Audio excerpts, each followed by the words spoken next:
Video shock del pestaggio sfociato in tentato omicidio in via Foscolo, l'allarme di un esercente, serve più sorveglianza e dotiamoci tutti di telecamere in negozi e ditte. Schianto all'incrocio fra via Carnaro e via Brigata Casale, 5 feriti fortunatamente non gravi, tra cui 3 bambini, traffico sulla camionale in tilt durante la mattinata. 90enne rianimato col massaggio cardiaco da un conducente della Trieste Trasporti in via Dalviano verso piazza Goldoni, preso in carico dall'ambulanza, ora è salvo. Picco del freddo in Carso, 9 gradi sotto zero a Basovizza, meno 10 a Pese, possibili nuove nevicate sull'altipiano da domani, pioggia e rischio gelate a Trieste. Commissari per le province a partire da gennaio 2027, si voterà poi a primavera, il punto sulla reintroduzione dell'ente con l'assessore regionale Roberti. 10 euro di ticket per entrare al Carnevale di Muggia con sconti mirati per le famiglie, il punto sulla misura straordinaria con il sindaco Paolo Polidori. Venduto Ionizza, il più forte giocatore della Triestina, è evidente che la società non crede più nella salvezza e punta a dismettere fare cassa in vista del futuro in Serie D. Telespettatori di Tele4, buonasera, bentrovati all'edizione serale del nostro telegiornale che si apre con la cronaca. Il video shock del pestaggio del 24enne marocchino aggredito e accoltellato da un gruppo di giovani pare di origine pakistana. Vi proponiamo il documento filmato di quanto accaduto sabato sera in via Foscolo a Trieste insieme all'accorato appello alla vigilanza e alla dotazione di telecamere di un esercente della zona vicina a piazza Garibaldi, già cuore del provvedimento delle zone rosse circa un anno fa. Sentiamo di più nel servizio di Marco Stabile. Un documento shock, il video del pestaggio di sabato 3 gennaio in via Foscolo, scaturito nell'accoltellamento di un 24enne marocchino da parte di un gruppo di 8 giovani pakistani, 3 in particolare, quelli più violenti. Un episodio di una gravità inaudita per cui è stato aperto un fascicolo dalla procura con l'accusa di tentato omicidio e su cui indaga la polizia locale. La ripresa, realizzata da un esercente della zona, chiarisce la dinamica, l'aggressione al giovane da parte del branco, poi i pugni e i calci in mezzo alla strada, infierendo senza pietà, arrivando a pedate in testa con il cranio del ragazzo che finisce per sbattere contro le auto in sosta, poi il primo offendente al gluteo, il secondo al torace con la perforazione del polmone. La spedizione punitiva innescata pare da un regolamento di conti per controllare lo spaccio di droga nella zona di piazza Garibaldi, dove la vittima si è trascinata a stento dopo essere stata accoltellata, non è la prima fra quelle vissute e documentate dal titolare di un esercizio pubblico che non ne può davvero più. La situazione ovviamente è molto brutta, soprattutto noi abbiamo delle attività in via Foscolo ma anche in piazza Garibaldi, quindi diciamo la mia situazione in questo momento è di preoccupazione allarmante, nel senso che succedono delle cose anche nel pomeriggio, alle 6 del pomeriggio, non a tarda notte, dove ci sono anche dei ragazzi che girano in modo diciamo ambiguo, girano più volte, si fanno la posta, si attendono tra i vari angoli delle case e poi succedono strizze che alle volte scoppiano anche in feriti e quant'altro. L'ennesima richiesta è ovviamente quella di un presidio delle forze dell'ordine in zona, non con pattuglie ferme in piazza come in occasione della zona rossa, ma con una ronda notturna capillare. Poi l'appello ai colleghi esercenti e negozianti a dotarsi di telecamere di videosorveglianza grazie anche ai bandi in materia ancora aperti. Che mi risulta ci siano ancora dei bandi attivi, se non sbaglio, per quest'anno, per cercare un po' di sorvegliare le nostre aziende, le nostre vie, in modo tale da cercare di dare più possibile alle forze dell'ordine diciamo, gli elementi per circoscrivere questi atti che sono sempre più frequenti. Andiamo ora invece a parlare di un altro argomento, violento incidente stradale questa mattina all'incrocio fra via Carnaro e via Brigata Casale. 7 le persone coinvolte, 5 i feriti, fortunatamente nessuno di questi in gravi condizioni. Auto che sono andate completamente distrutte, traffico in tilt, in particolare sulla via Brigata Casale e soprattutto per i mezzi pesanti, perché le auto riuscivano a fare inversione, i tir invece hanno avuto maggiori difficoltà. Sentiamo. I danni riportati dalle due automobili che si sono schiantate questa mattina attorno alle 9:45 all'incrocio tra via Carnaro e via Brigata Casale portano a immaginare un bilancio ben più grave in termini di feriti rispetto a quanto poi risultato. 7 le persone coinvolte complessivamente, 4 in un'auto, una famiglia con padre, madre e 2 gemellini piccoli, 3 nell'altra con una coppia e un bambino. I feriti, come detto, non sono gravi, ma sono stati assistiti dalle ambulanze giunte sul posto. La dinamica è da ricondurre probabilmente a una mancata precedenza in un incrocio che in più occasioni è stato teatro di incidenti simili. I mezzi coinvolti sono 2 utilitarie con targa italiana, andate completamente distrutte nel violento scontro. Oltre al 118 per la presa in cura delle persone coinvolte, sul posto sono arrivati anche i vigili del fuoco e la polizia locale, che oltre ai rilievi ha anche regolato la viabilità, che ha risentito principalmente per chi impegnava via Brigata Casale. Quel tratto di fatti è stato interdetto, molte auto hanno fatto inversione, ma i tir che sopraggiungevano si sono dovuti fermare in mezzo alla strada. Su via Carnaro solo rallentamenti, con la possibilità di percorrere l'arteria stradale nell'unica corsia rimasta fruibile. I danni sono stati, come detto, ingenti, detriti di ogni tipo sparsi al suolo, tra specchietti, fanali e parti di carrozzeria. Tanta la paura di chi era a bordo. Uno dei guidatori, a colloquio con la polizia locale per la dinamica e i rilievi del sinistro, si è poi acceso una sigaretta e nervosamente ha ammesso ai cronisti: ci è tutto sommato andata bene, poteva finire molto peggio. Mentre questa mattina a bordo di un autobus della linea 29 un passeggero novantenne si è sentito male. Il conducente gli ha praticato un massaggio cardiaco in attesa dell'arrivo dei sanitari del 118. Ora l'uomo è salvo. Sentiamo. Ancora una volta la prontezza di intervento di un conducente della Trieste Trasporti contribuisce a salvare una vita. È accaduto stamani a bordo di un autobus della linea 29 diretto in piazza Goldoni. In via Dalbiano uno dei passeggeri, novantenne, si è accasciato al suolo vittima di un malore. Informato dell'accaduto dagli altri passeggeri, l'autista ha fermato il veicolo ed ha lanciato l'allarme chiamando il numero unico 112. In attesa dell'arrivo dell'ambulanza, la centrale operativa del 118 ha dato istruzioni al conducente per eseguire un massaggio cardiaco. Arrivati sul posto, i sanitari hanno preso in carico l'anziano, che è poi stato trasferito in ospedale. In una nota, il presidente di Trieste Trasporti, Maurizio Marzi Wildauer, ha ringraziato il conducente del mezzo per la prontezza, la lucidità e la professionalità dimostrate in un simile delicato frangente. Dopo la bufera dell'Epifania e il rischio gelate, nella notte è arrivato il picco del freddo. A Trieste, a seconda dell'altezza sul mare dei vari rioni, la colonnina di mercurio si aggirava tra i -1 e i -3 gradi. A Basovizza il termometro questa mattina segnava 9 gradi sotto lo zero, -10 al valico di Pese, dove si è recato Marco Stabile. Temperature tipicamente montane sul Carso triestino. 8 minuti dopo le 8 a Basovizza e siamo a quota -9 gradi centigradi, 9 gradi sotto lo zero, ed in alcune frazioni più interne si è toccata anche la doppia cifra in negativo. Questo chiaramente è il risultato di 3 giorni di freddo e gelo sul territorio triestino. Sul Carso abbiamo documentato la neve nelle zone in cui è caduta in modo più abbondante. Oggi tutto è rientrato nella normalità dal punto di vista delle scuole aperte, dal punto di vista del suolo, con un'operazione spargisale spazzaneve in tutto il territorio provinciale veramente importante, che consente di circolare sostanzialmente dappertutto.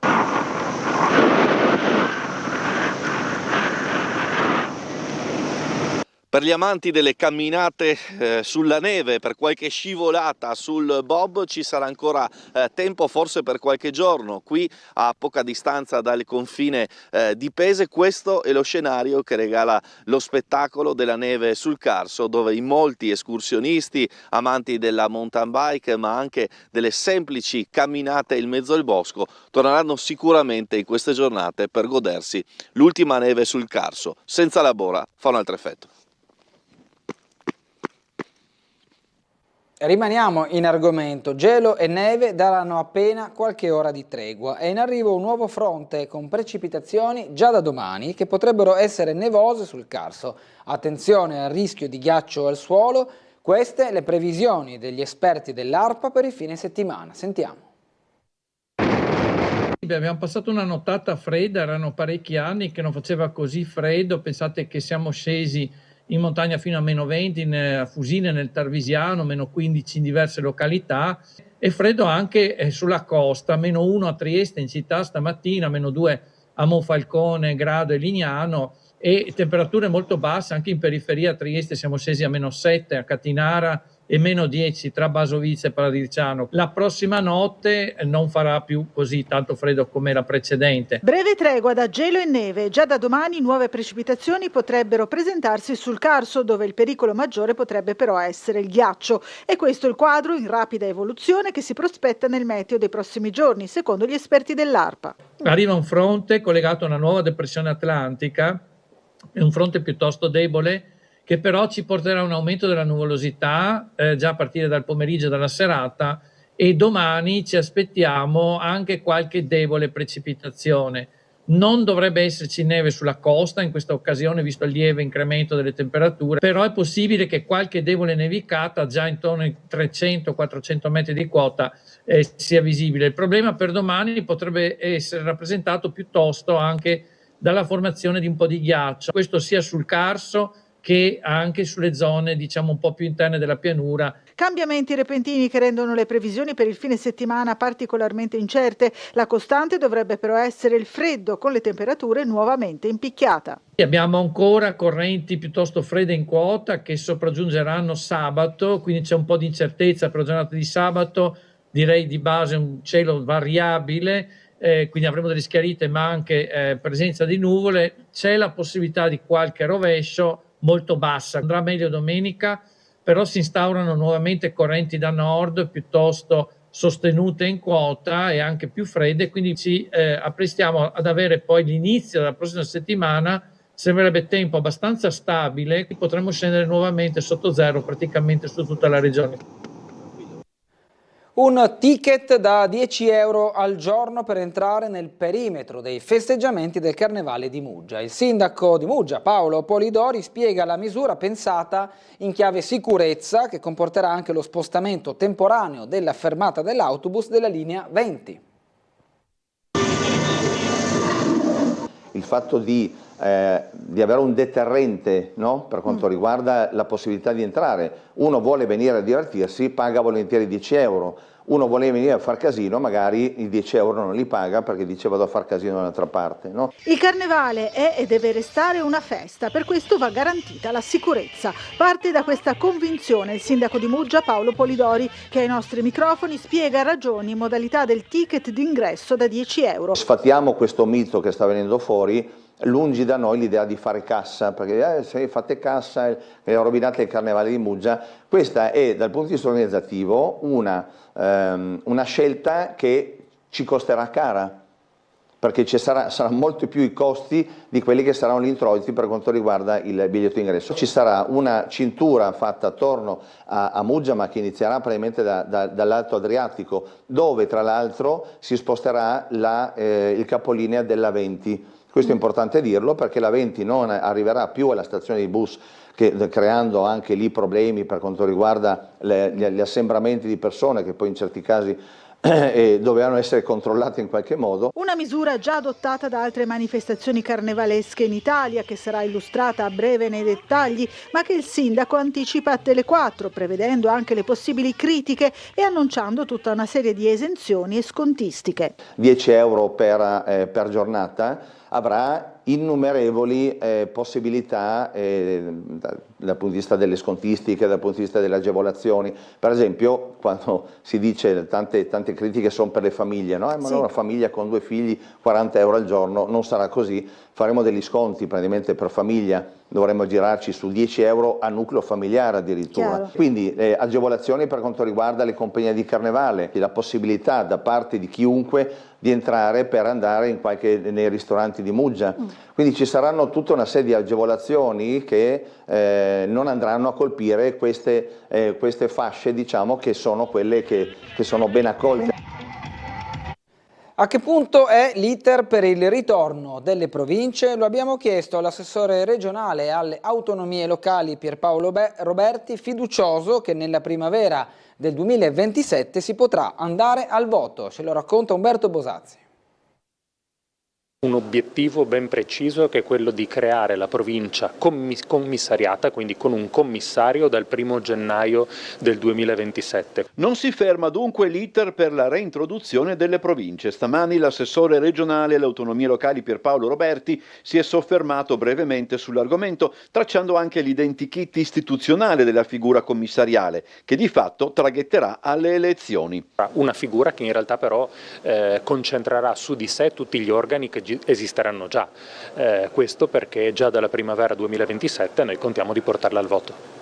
I tempi di per sé sono abbastanza stretti e dipendono dai lavori parlamentari, oltre che da quelli del Consiglio regionale.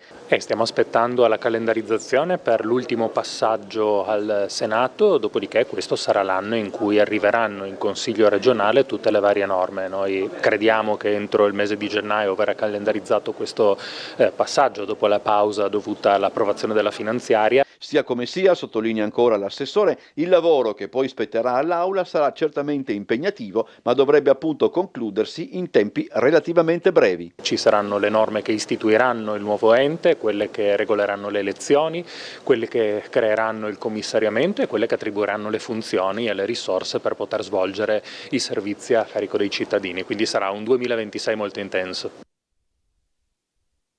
Nonostante una legge in vigore da anni preveda la redistribuzione ai dipendenti pubblici dei risparmi generati dalla digitalizzazione, nella maggior parte dei casi la norma resta inapplicata. CGIL e il gruppo politico di Azione chiedono alle amministrazioni di rispettare le regole esistenti e rendere effettivo il legame tra innovazione ed equità salariale. Sentiamo. C'è una legge che obbliga le amministrazioni pubbliche a redistribuire ai dipendenti parte dei risparmi ottenuti grazie alla digitalizzazione. È in vigore da anni, ma nella maggior parte dei casi resta lettera morta. Mentre procedure online, semplificazioni amministrative e lavoro a distanza riducono costi di gestione e spese strutturali, quelle risorse raramente arrivano a chi ha reso possibile la transizione digitale. L'appello al rispetto della norma arriva dalla CGIL locale assieme al partito politico Azione, che hanno intrapreso un percorso di informazione e pressione verso le pubbliche amministrazioni. Un meccanismo pensato per legare innovazione, efficienza e valorizzazione del lavoro pubblico, che però si scontra con prassi amministrative rigide e con vincoli di bilancio rimasti fermi al 2016. È una legge del 2005 e che chiede di destinare i risparmi di gestione delle pubbliche amministrazioni nelle loro attività di informatizzazione e digitalizzazione al personale, proprio da accantonare queste somme nei risparmi ottenuti con la digitalizzazione a favore del personale. Quindi noi vogliamo avviare questa iniziativa di informazione nei luoghi di lavoro con i pubblici dipendenti, una raccolta di firme affinché questa iniziativa arrivi al centro, a Roma, per far sì che venga superata la norma che impone un tetto al salario accessorio con riferimento all'anno 2016. Il risultato è che nonostante i risparmi certificabili, gli stipendi dei dipendenti pubblici continuano a perdere potere d'acquisto. I rinnovi contrattuali arrivano in ritardo, gli aumenti non compensano l'inflazione e le progressioni economiche restano difficili da ottenere. La legge dice, cari dipendenti pubblici, utilizzate l'innovazione, il digitale per migliorare, per risparmiare, riorganizzatevi in modo intelligente e usate le tecnologie dell'informazione per far sì che ci siano dei risparmi. 2/3 di questi risparmi ve li riconosciamo il primo anno nel salario accessorio. Questo è un ottimo modo di incentivare le persone a migliorare ed era stato pensato appunto ormai 15 anni fa. Ci fermiamo ora per qualche minuto di pubblicità, torneremo però tra poco con altri servizi.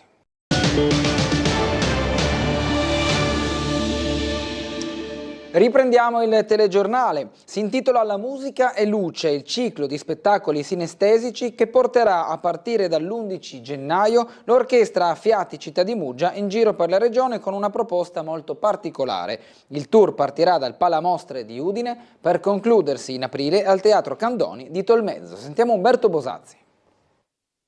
Perché come accennavo Per comprendere meglio la musica e luce, il ciclo di concerti sinestesici in programma dall'11 gennaio al 18 aprile, presentato quest'oggi, non vi è nulla di meglio della metafora alla base degli spettacoli. Il viaggio dell'emigrante verso una terra migliore e con il viaggio invece interiore, appunto come dice anche Zoccano, è un viaggio di consapevolezza alla ricerca proprio di una luce che uno ha dentro, riscoprendo la sua dignità di persona. Giorgio Micheli è il responsabile della parte scritta della musica e luce, che dunque racconta, attraverso brani musicali e testi scritti, un viaggio immaginario, quello appunto degli emigranti verso un futuro, ma anche quello delle persone diversamente abili verso un progressivo affrancamento.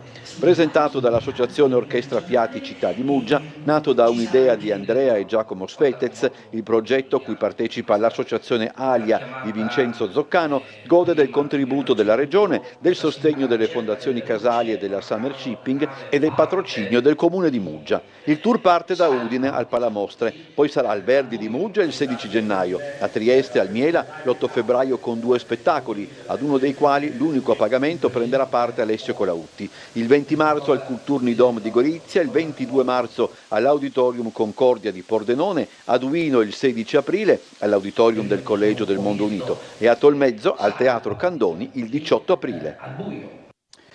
Siamo ora allo sport. La Triestina Calcio vende il suo giocatore più forte, il centrocampista moldavo Artur Ionica.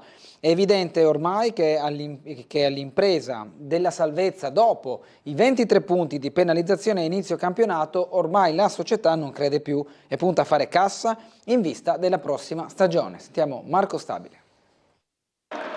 Segnale di resa in casa triestina con la cessione all'Arezzo di Artur Ionica, il giocatore più forte della rosa dell'Unione. Evidente il messaggio della nuova proprietà, non si crede più nella salvezza e quindi si punta a smantellare i pezzi pregiati a partire dal centrocampista moldavo sul fronte calciatori per non perderli a parametro zero a seguito della retrocessione in Serie D. Arrivato a Trieste lo scorso febbraio, tra la seconda parte del passato campionato e la prima dell'attuale stagione, il centrocampista ha totalizzato 32 presenze con 9 reti e un assist, indossando anche la fascia di capitano. Ad Artur, esempio di professionalità e dedizione alla causa, spiega il comunicato del club, che rivolge ringraziamento per l'impegno quotidianamente profuso, insieme al più sincero e sentito in bocca al lupo per il proseguio della sua carriera. A questo punto è probabile che anche altri giocatori con mercato possibile, come Tonetto, Gunduz e Johnson, se ne vadano, forse addirittura a Cernigoj. Sarà anche da capire come si porrà la dirigenza nei confronti di un allenatore serio, professionale e vincente come Attilio Tesser, protagonista della scorsa salvezza. Persona di indubbia professionalità che ovviamente non potrà non fare le proprie riflessioni di fronte a un resto della stagione che non potrà che palesarsi come un de profundis deprimente. Ovvio, serve un progetto per ripartire dalla Serie D, ma ora in questo scenario difficile fare previsioni. Domani al Verdi debutta il terzo spettacolo del cartellone, un balletto che si compone di 4 quadri e che si annuncia particolarmente interessante poi la presenza in scena di Eleonora Bagnato, ma anche particolarmente elegante. Sentiamo. Riprendiamo il 2026 con un balletto ospite, provengono dal Teatro dell'Opera, quindi uno dei principali corpi di ballo italiani, con un programma molto interessante e soprattutto con delle étoile di primo livello. Il sovrintendente del Teatro Verdi Giuliano Polo così sintetizza il terzo spettacolo del cartellone della stagione presentato ieri, un balletto dunque, o per meglio dire 4 quadri differenti che si caratterizzano non solo per l'estrema diversità di temi e logicamente toni, ma anche per quello che si annuncia a più gradi come una sorta di trionfo dell'eleganza. A curare infatti i costumi sono le sartorie Saint Laurent, Biagiotti e Van Walsum. Non bastasse, sul palcoscenico si potrà ammirare una compagnia capitanata da un étoile che è sinonimo stesso di grazia ed eleganza. È una grande serata, uno speciale, un gala con alcuni brani e la fantastica presenza del corpo di ballo del Teatro dell'Opera di Roma e la presenza di Eleonora Bagnato, che è una étoile nota, molto nota di livello internazionale, che è anche a capo del balletto di Roma, quindi è un'occasione straordinaria per la città di Trieste di avere questa compagine, questa notissima solista. La serata Petit Wildon Pastor proporrà i balletti La Rose Malade su musica di Mahler, Within the Golden Hour sulle note di Ezio Bosso, Les Combats des Anges di Fauré e il Bolero di Ravel. Eleonora Bagnato sarà la protagonista del brano di apertura. A dirigere l'orchestra l'inglese David Garforth, bacchetta di riferimento della danza internazionale. Lo spettacolo, che porta a Trieste in regione per la prima volta la compagine diretta dalla Bagnato, andrà in scena venerdì 9 gennaio alle 20 in prima. Attenzione agli orari delle repliche: sabato 10 gennaio alle 15 alle 20, domenica 11 gennaio alle 16, martedì 13 gennaio alle 15 e alle 20. Prima di salutarvi vi anticipo gli ospiti di domani mattina per la puntata di Sveglia Trieste. A partire dalle 8 e fino alle 9 Umberto Bosazzi sarà in compagnia dell'assessore comunale ai lavori pubblici e allo sport Elisa Lodi. A seguire dalle 9 alle 10 invece in studio ci sarà il consigliere comunale della lista Russo Punto Franco Alberto Pasino. Ora, per chiudere, vi lascio con il consueto appuntamento dei presepi, il presepio animato con Cabinovia, Trenino, Luna Park e pista degli hockey su ghiaccio di Fabio e Annalisa. E con la visione del presepio io vi auguro buona serata.